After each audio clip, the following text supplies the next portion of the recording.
May June মাসে তো গরম হয়, আর আর এখন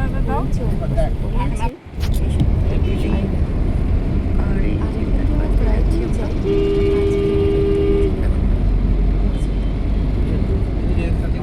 এখান থেকে দেখতে পাবো, এদিক থেকে দেখতে পাবো, জানলা দিয়ে পিছন নিয়ে থাকো।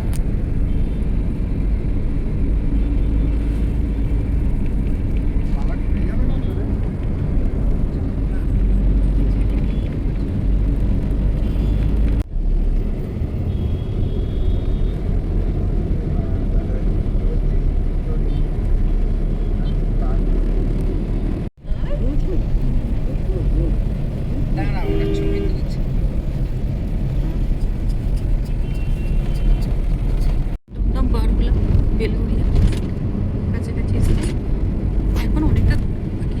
বেলঘরিয়া পার হয়ে গেলাম, ট্রেন লাইন দক্ষিণেশ্বর মন্দির।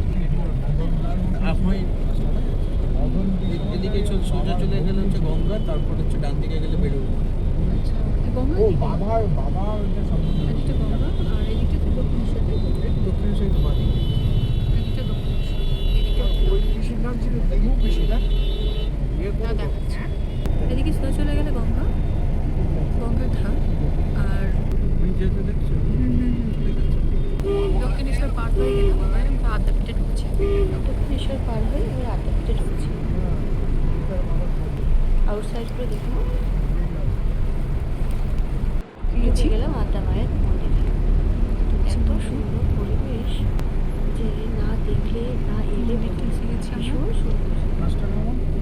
চারিদিকটা সবুজে সবুজ, আর মন্দিরগুলো এত শান্ত পরিবেশ আর পরিষ্কার পরিচ্ছন্ন যে দেখলে হয়ে যাবে।